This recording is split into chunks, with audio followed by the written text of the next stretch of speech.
kimia na Nzambe eza na bino libota na Nzambe bipai nyonso bozali. Que la paix du Seigneur soit avec vous, peuple de Dieu, partout où vous êtes. Toza toujours na émission na biso lokola na mangomba nyonso ya basato.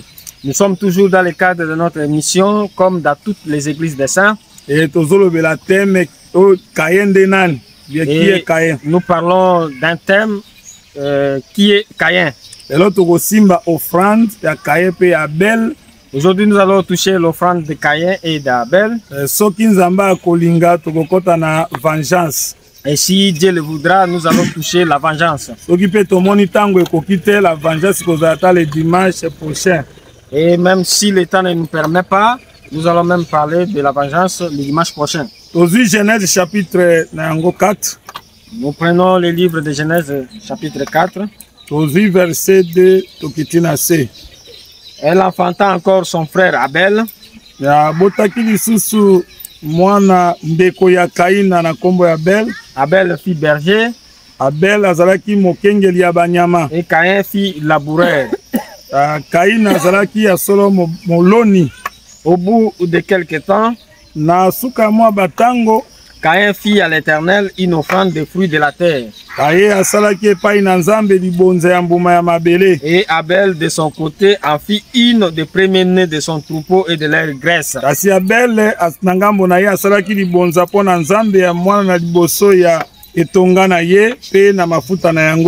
L'Éternel porta un regard favorable sur Abel et sur son offrande. Yahweh atalaki ya solo na lulenge malamu Abel pe libonzanaye. Mais il ne porta pas un regard favorable sur Caïn. Kasi atalaki ya solo na lulenge malamu te likolo na Kaina et sur son offrande. Pe likolo na libonzanaye Nzamba sepelaki na yango te. Caïn fut très irrité.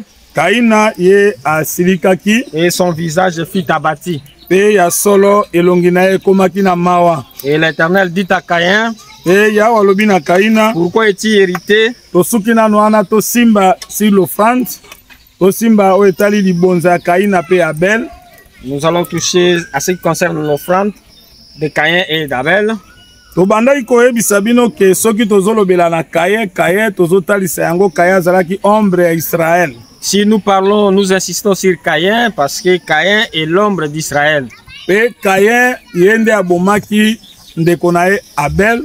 Et c'est lui qui a tué son frère Abel. Lolenge moko pe Israël basanganaki na nation babomi Jésus-Christ. De même, Israël s'était réuni avec une nation pour tuer le Seigneur Jésus-Christ. Tokyo matina ba un roi kuna 20 tio komona ke ezalaki pe na roi moko Akabe ifasanga na Jezabel nde baboma Nabot. Et si vous allez dans le livre de 1 roi chapitre 20, Akabe s'est lié avec sa femme Jezabel pour tuer Nabot. Offrande Caïn azo bimisa azo pesa onzamba sepeli nango te selon l'évangile eza nini. Et l'offrande que Caïn donne et que Dieu n'est pas satisfait, qu'est-ce que c'est cette offrande selon l'évangile éternel? Offrande wana nzamba zo agréé yango te. Et cette offrande Dieu ne l'agrée point. Abandina noko agréé Caïn te aboyi Caïn. Et Dieu n'a pas commencé à agréer d'abord Caïn. Et il a refusé d'agréer de même son offrande. Mais pas une Abel, Nzamba agréé, il y a solo Abel, andimi Abel. Mais du côté d'Abel, Dieu l'a agréé tout d'abord. Andimi pe offrande na et ensuite son offrande a été agréée. Yango tokola kisali susuke tozo toujours wana ke Caïn de ombre ya Israël et lilingi ya Israël. Nous insistons, nous sommes toujours là que Caïn c'est lui l'ombre d'Israël. Oye bomaki le juste bengiye le Seigneur Jésus. Et Israël qui a tué le juste dont on appelle Jésus-Christ. Et Abel pe azalaka aussi le juste. Et Abel aussi c'est le juste. Tozi mokanda na Nzambe totonga na nouvelle alliance. Tozi mokanda na Nzambe tozi Hébreux chapitre 11 verset 4. Nous lisons le livre d'Hébreux 11 verset 4e. C'est par la foi qu'Abel offrit à Dieu un sacrifice plus excellent que celui de Caïn. Ezali nde na kondima nde Abel abonzaki mbeka oyo ezalaki malamu koleka oyo ya Kaina. C'est par elle qu'il fut déclaré juste. Ezali nde na nzela na kondima nde Abel ye babengaki ye moto na sembo. Dieu approuvant ses offrandes. Nzambe andimaki libonza na ye. Et c'est par elle qu'il parla encore, quoique mort. Ezali nde na kondima Abel azoloba ti lelo atako akufi. C'est par la foi. Tosuki ata wana. Nzambe aboyaki libonza ya Caïn. Dieu avait refusé l'offrande de Caïn. Andimaki Abel po Abel ezalaki plus excellent. Et il avait agréé l'offrande d'Abel parce que cette offrande était plus excellente. Sacrifice ezalaki plus excellent. Et ce sacrifice d'Abel était plus excellent. Offrande wana ezalaki plus excellente. Ezalaki malamu koleka. Et cette offrande d'Abel était plus excellente. Alors tokotala na bino babengi Abel aza juste. Et nous allons voir avec vous que Abel est appelé juste.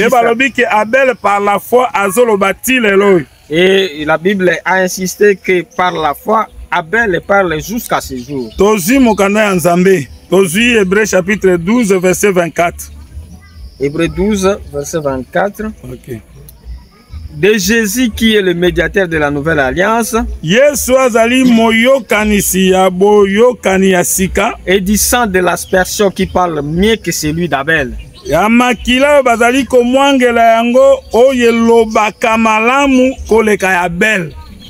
Awa bien aimé balobi ke makila elobaka. Ici la Bible démontre que le sang parle. Makila ya Jésus-Christ ezoloba koleka ya Abel. Le sang de Jésus-Christ parle mieux que celui d'Abel. Tokokoma wana me tozonga nano na offrande. Nous allons y arriver, mais retournons d'abord à l'offrande. Ezate ke po Caïn azwaki bambuma ya mabele. Ce n'est pas que parce que Caïn avait pris le fruit de la terre.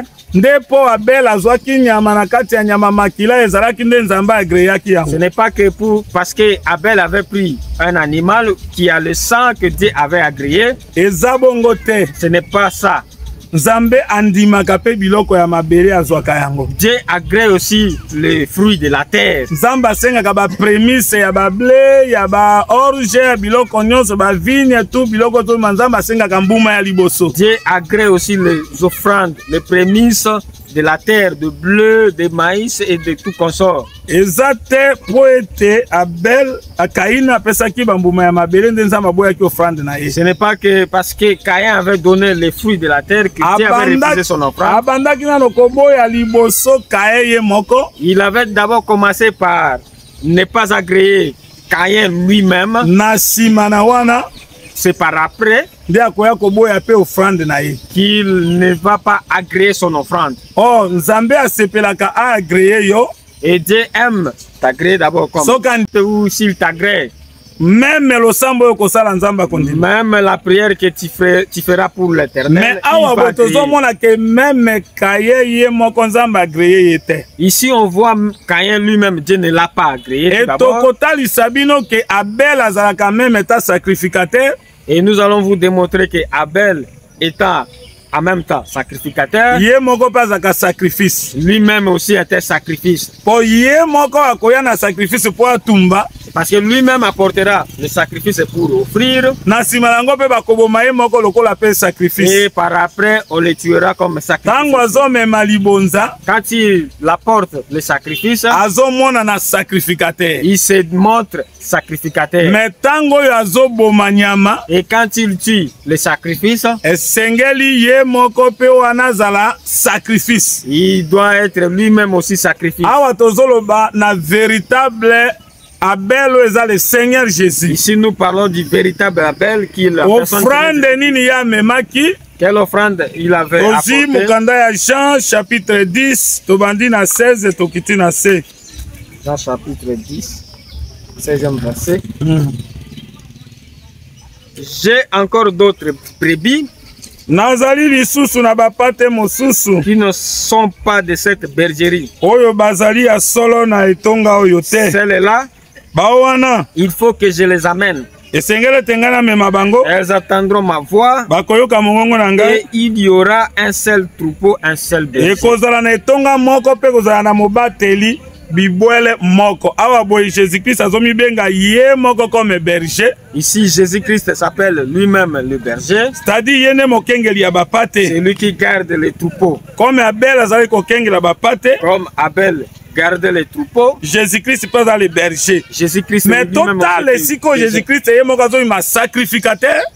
Et nous allons voir, nous regardons là où Jésus-Christ lui-même c'est notre sacrificateur. Il est mon sacrifice. Lui-même aussi comme sacrifice. Aussi, verset 17, Jean chapitre 10, verset 17 à 18. 17 à 18. Le Père même, Tata lingingai. parce que je donne ma vie.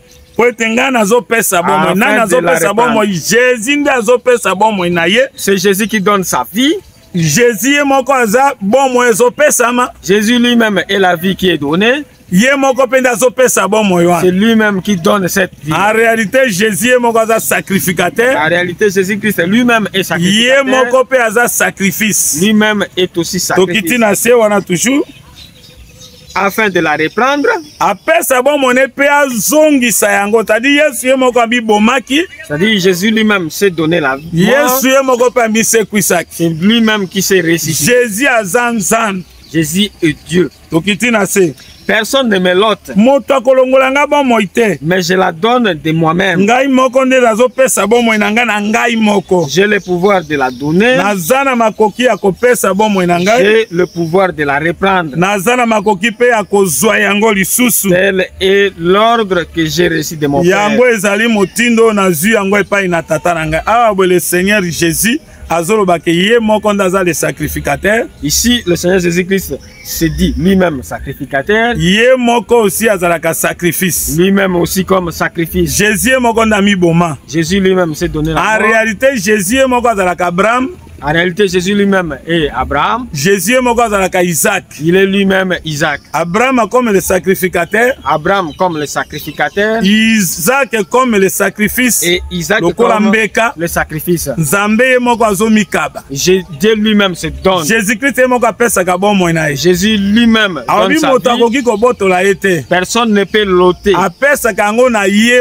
Il donne de son propre gré.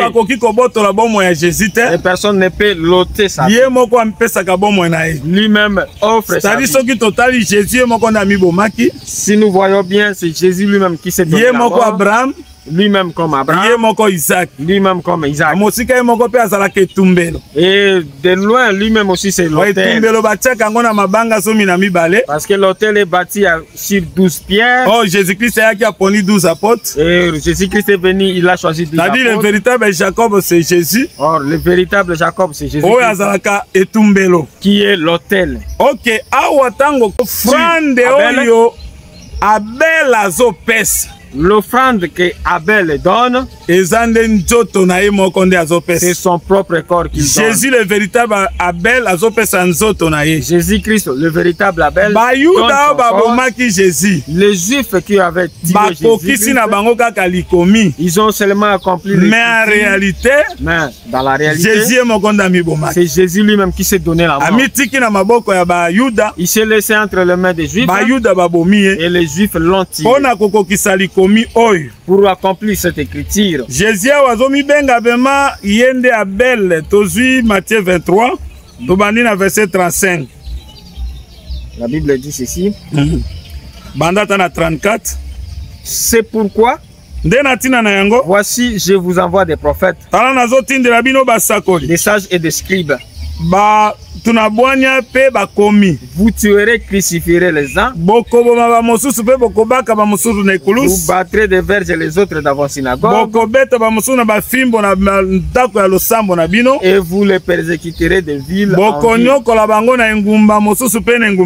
afin que retombe sur vous tout le sang innocent répandu sur la terre.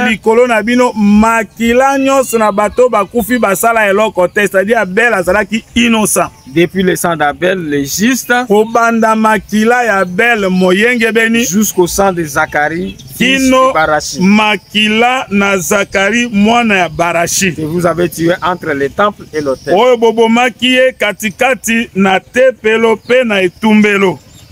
Je vous le dis en vérité, tout cela retombera sur cette génération. Je parle à Israël.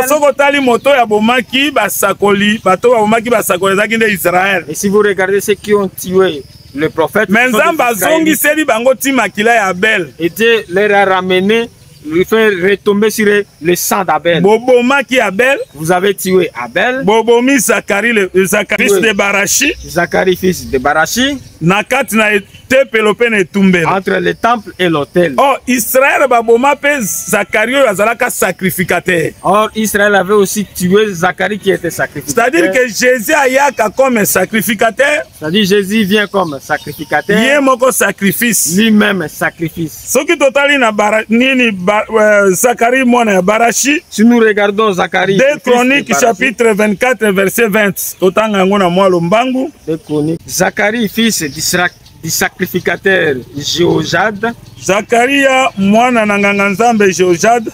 Fille revêtue de l'esprit de Dieu. Alatsama na molimo na nzambe. Il se présenta devant le peuple et lui dit. Atami liboso na libota pe alobi. Ainsi parle Dieu. Na boende lobi nzambe. Pourquoi transgressez-vous le commandement de l'Éternel? Vous ne prospérez point, car vous avez abandonné l'Éternel et il vous abandonnera.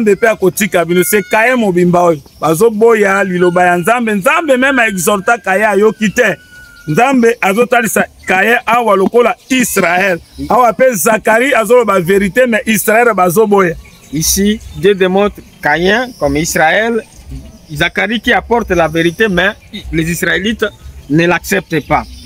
Et ils conspirèrent contre lui. Et les lapidèrent par ordre du roi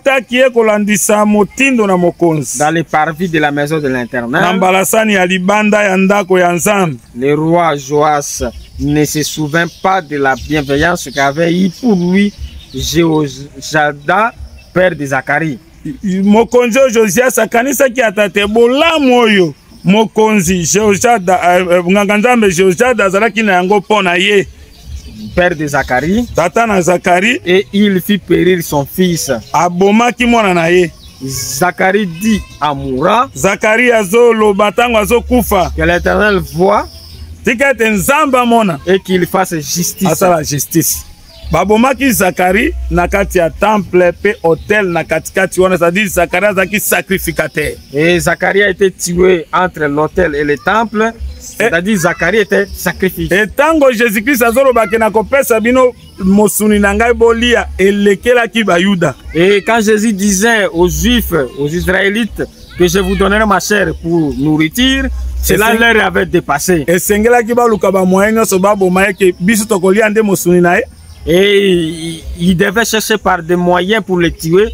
Parce qu'ils se sont dit que nous allons manger sa chair. Awa Zacharie aza sacrificateur. Ici, Zacharie est sacrificateur. Babomi à cause de la vérité. Et on l'a tué à cause de la vérité. Le véritable Zacharie. Le véritable Zacharie. C'est le Seigneur Jésus. C'est le Seigneur Jésus-Christ.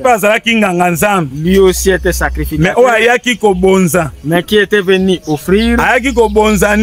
Qu'est-ce qu'il était venu offrir? Son propre corps. C'est alors qu'il dira que j'ai la capacité de donner ma vie et j'ai le pouvoir de la reprendre. Et Abel était en même temps sacrificateur. Il était aussi sacrifié. On devrait les tuer.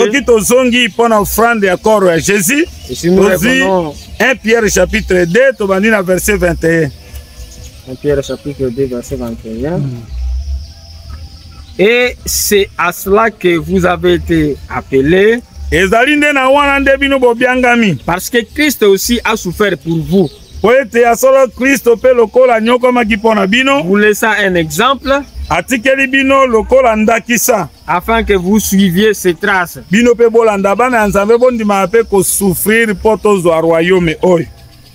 Lui qui injuriait ne rendait point d'injure,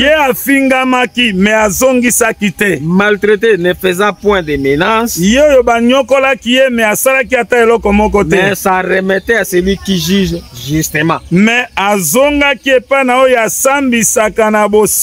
Lui qui a porté lui-même nos péchés en son corps sur le bois,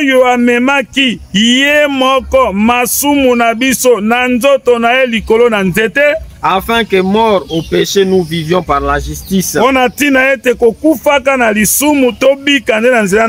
Ni par les meurtrissures duquel vous avez été guéris.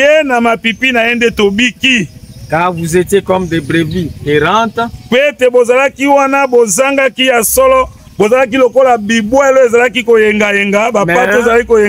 Maintenant vous êtes retournés vers les pasteurs et les gardiens de vos âmes.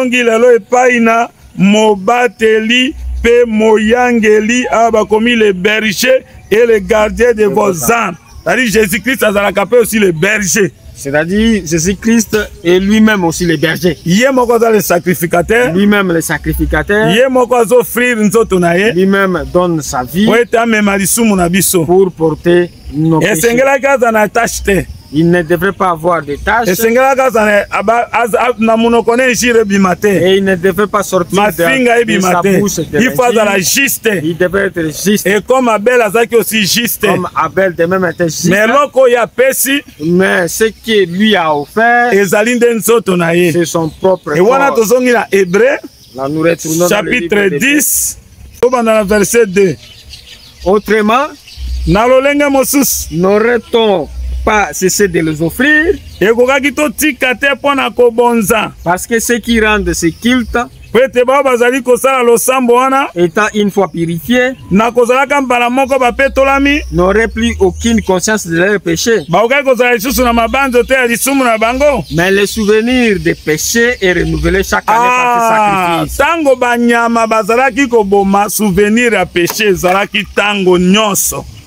Car il est impossible que le sang de taureaux et de boucs ôte les péchés.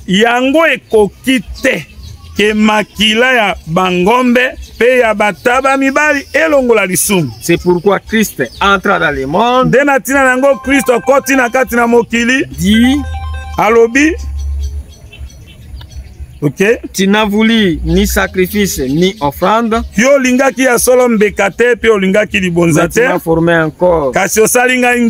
Tu n'as agréé ni holocauste ni sacrifice pour les péchés. Alors j'ai dit, voici je viens. Dans le rouleau du livre, il était question de moi pour faire oh Dieu ta volonté. Après avoir dit d'abord, tu n'as voulu et tu n'as agréé ni holocauste ni sacrifice pour les péchés. C'est qu'on offre selon la offrande ya Caïn. Et ce qu'on offre selon la loi, c'est ça l'offrande de Caïn.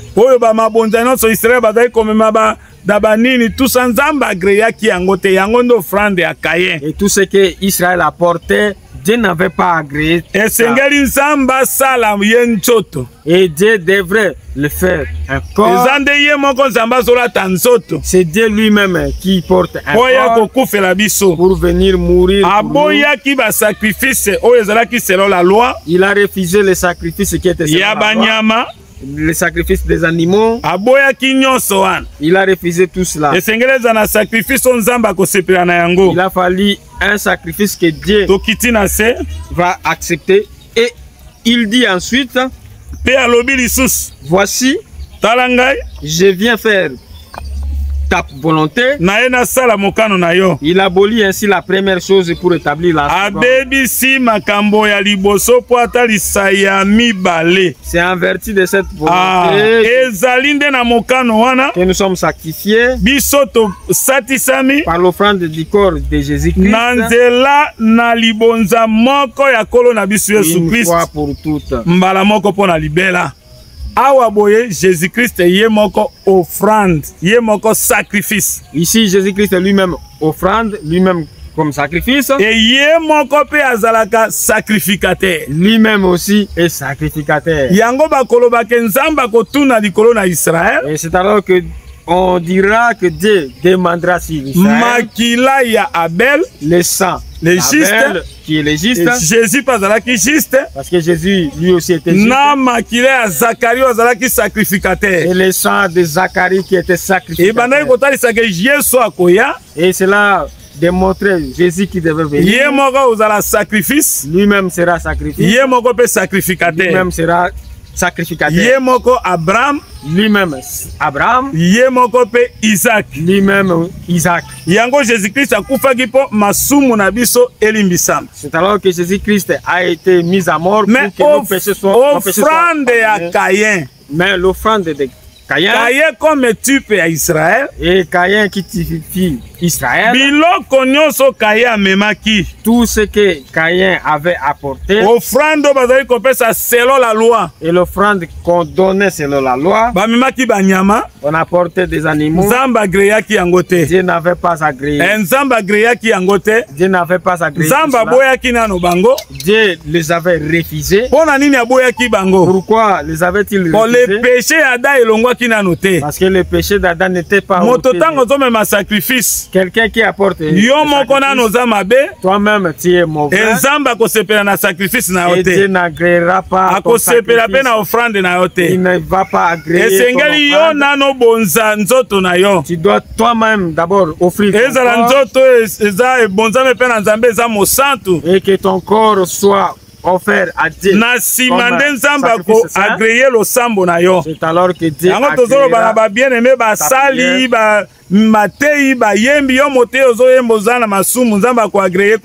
et toi prédicateur qui chante avec le péché, Dieu n'écoutera pas ta chanson.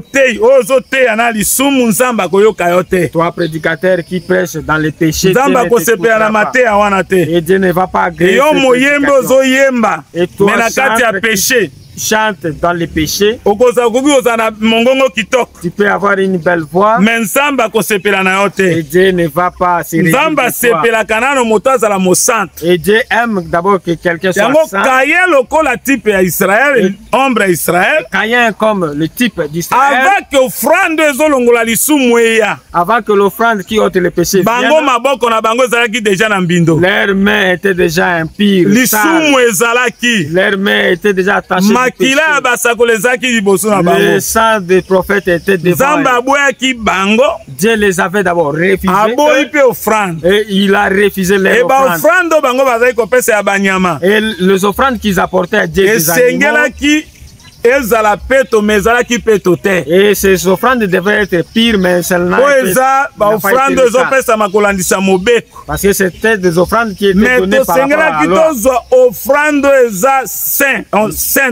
Et on devrait avoir l'offrande qui était sainte. L'offrande sainte. Et il devait offrir l'offrande qui était sainte.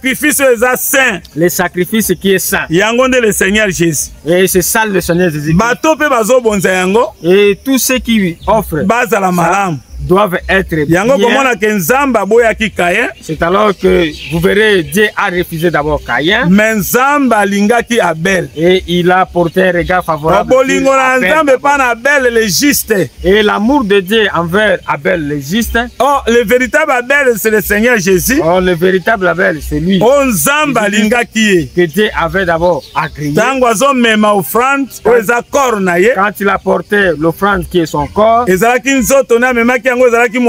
Et c'était son corps qui était saint qu'il a porté comme offrande. Voilà pourquoi Nzamba agréa qui offrande. C'est alors que Dieu a agréé cette offrande.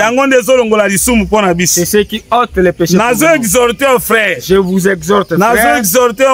Je vous exhorte prédicateur. Vous travaillez dans les péchés. Et vous couchez avec une femme. Vous venez de et même si nous ne te voyons pas, mais Dieu te voit. Et vous partez, vous faites des fétiches. Vous levez au-devant de la chef de Dieu. Et Dieu va te montrer au-devant de tous. De même pour le chant, de même pour le peuple de Dieu. Et le peuple de Dieu. Il faut que notre corps soit d'abord saint. Que ce soit une offrande que Dieu agrée. Et par après nos paroles comme prière seront exaucées devant Dieu. Romains chapitre 12, verset 1 Nous prenons verset 1. Nous prenons Romains 12, verset 1er. Je vous exhorte donc, frères, par les compassions de Dieu, à offrir vos corps comme un sacrifice vivant,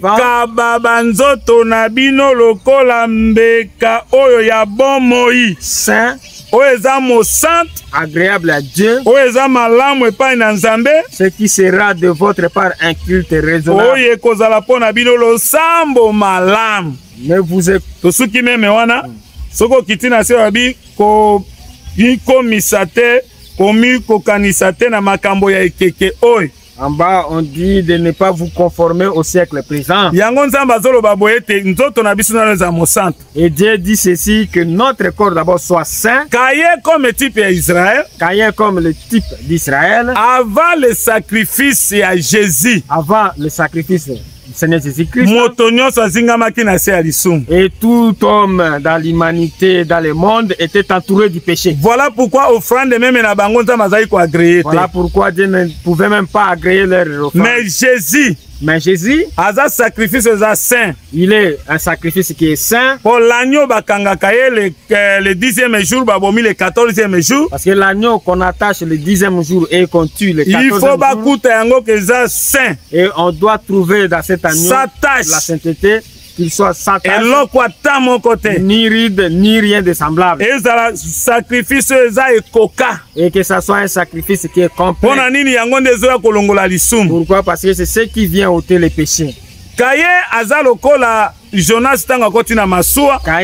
est de même comme Jonas dans le bateau.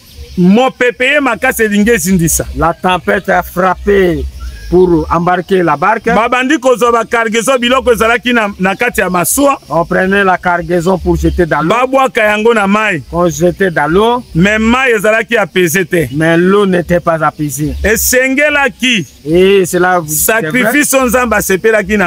le sacrifice que Dieu voulait, c'était Jonas.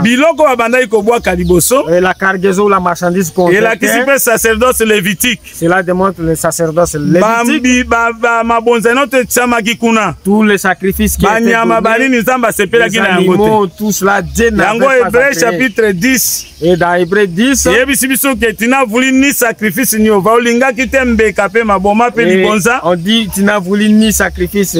holocauste, qui est fait selon la loi. Mais Jésus a dit que tu m'as formé encore. Mais Jésus dira que tu m'as formé encore. En réalité, Jésus a dit que tu m'as formé encore. En réalité, Jésus qui dit tu m'as formé encore. La parole faite chair. C'est lui qui est la parole qui a été faite chair. Quand il est venu, c'est lui qui était saint. Mais Israël, tous leurs sacrifices, Dieu n'avait pas agréé. Et Dieu dira que j'ai trouvé les même offrande na bino nazo sepela na yango te. Vos offrandes, vous me donnez des sacrifices. Parce que Dieu voulait un sacrifice qui est plus excellent. Le corps du Seigneur Jésus. Et le corps du Seigneur Jésus. Et lui-même qui est sacrificateur. Lui-même qui est aussi sacrifice. Lui-même est mort sur la croix. Et Caïn était là pour le type à Israël. Et c'est Caïn qui est le type d'Israël. Na Matthieu chapitre 23. Que nous avons lu dans le livre de Matthieu 23. Où il dit, je vous ai envoyé des prophètes, des sages et des scribes, des sages. Vous tuerez les uns, vous frapperez des vers les autres, vous allez pendre les autres. En réalité, Caïn est le type à Israël. En réalité, Caïn, c'est lui le type d'Israël qui a tué les justes Abel. Mais le sang est en train de crier. Et le sang est en train de crier. Et le sang qui parlait. Mais je m'étonne qui appelle le sang. Qui appelle le sang. Hébreux chapitre 12 verset 24. Hébreux 12 24. de Jésus qui est le médiateur de la nouvelle alliance, et du sang de l'aspersion qui parle mieux que celui d'Abel.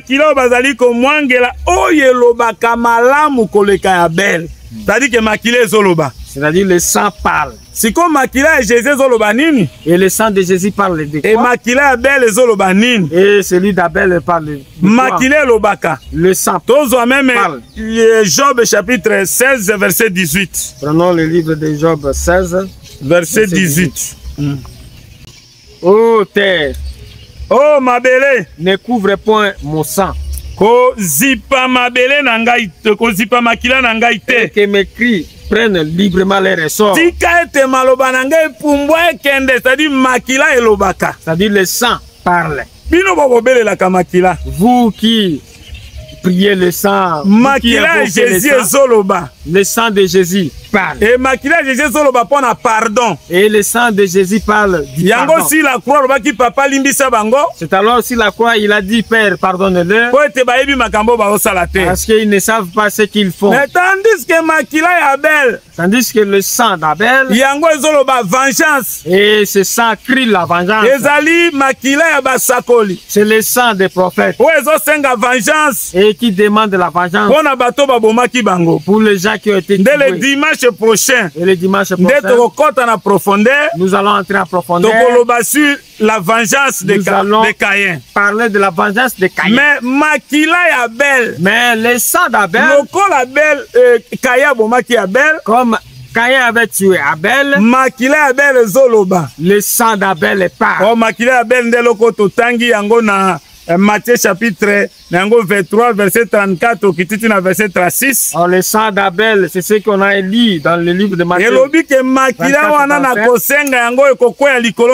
Et la Bible dit, ce sang-là, je vais demander. C'est ça là, elle retombera sur vous. En réalité, il voulait dire ceci.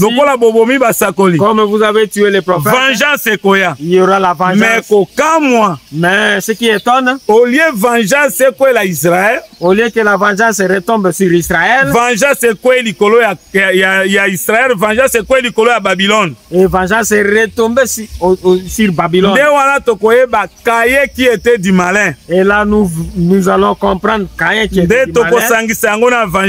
et nous allons rassembler avec la vengeance le dimanche prochain. Et le dimanche prochain. Mais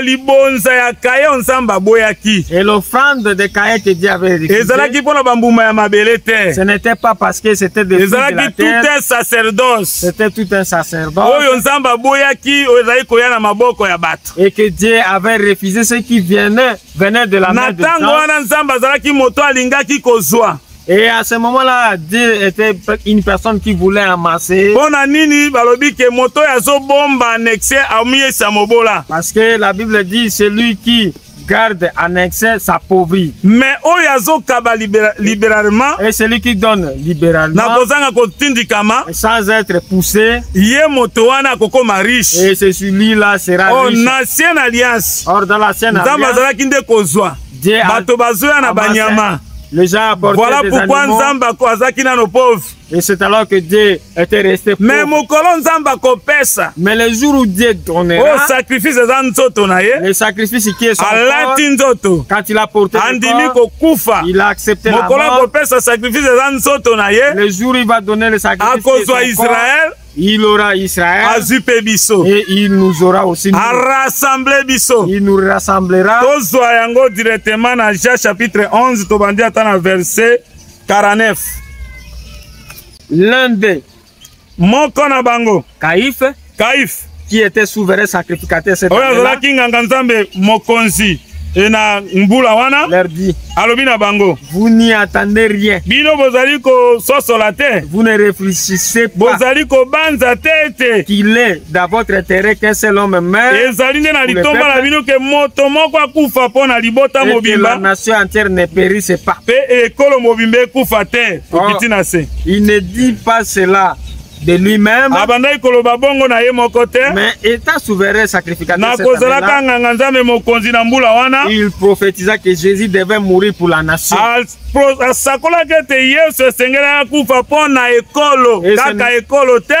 Et ce n'était pas pour la nation seulement. C'est aussi afin de réunir en un seul corps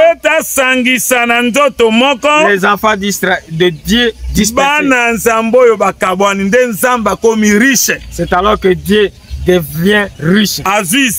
Il a eu Israël et il a eu Jésus à travers la mort de Jésus. Il nous a réunis. C'est alors aujourd'hui dans l'église nous vivons. Il y a des juifs et des nations. Et nous sommes un peuple que Dieu a choisi et qu'il a fait porter son nom. Bien aimé dans l'exhortation dans l'exhortation, je dis Dieu avait refusé tout d'abord Caïn et son offrande. Et c'est là nous disons c'était Israël que Dieu avait refusé tout et que Dieu devait lui-même sacrificateur et tout en état lui-même sacrificateur, tout en état lui-même sacrifice. Toi aussi qui m'écoutes, pour que Dieu exauce ta prière, tu parles tous les jours. Dieu doit d'abord t'agréer toi. Oh Dieu dit ceci. Sa main n'est pas courte. Ton oreille n'est pas aussi bouché. Ce sont nos péchés qui font à ce que Dieu ne puisse pas exaucer. Ésaïe 59 verset 1. La fois prochaine, vengeance à Caïn qui était du malin. La fois prochaine, nous allons parler de la vengeance de Caïn. Non, la main de l'Éternel n'est pas trop courte pour sauver. Ni son oreille trop dire pour attendre. Mais ce sont vos crimes qui mettent une séparation entre vous et votre Dieu. Ce sont vos péchés qui vous cachent sa face. Et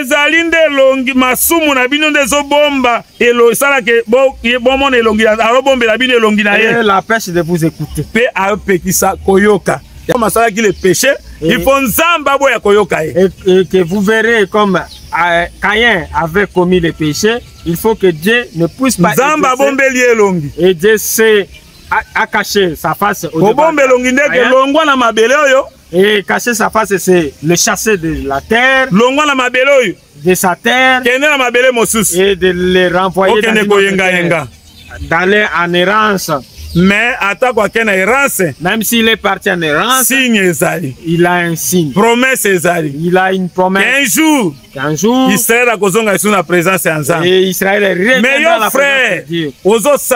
Mais toi frère qui prier. Toi sœur qui prie. En Europe, aux États-Unis, aux Amériques. Vous êtes partout dans le monde. Vous priez. Mais dans les péchés. Mais vous vivez dans les péchés. Dieu ne vous exaucera pas. N'agréa pas votre offrande. Pour qu'il agrée votre prière, il doit d'abord vous agréer. Pour vous agréer, il faut que ton corps soit donné comme offrande, que ce soit un corps que tu offres à Dieu, que ce soit un sacrifice saint, après et quand tu vas élever ta prière, Dieu va t'exaucer. Que Dieu vous bénisse partout où vous êtes. Celui qui était dans de mauvaises et cette prédication et acceptez d'abord que Dieu vous agrée et qu'il agrée. Ce qui fait que Dieu ce sont nos péchés. Que ce soit les prédicateurs, que ce soit tous. Tosala na kati na bosantu pe boyenge beni kola pambola na kombo na Yesu Kristo. Amen. Amen.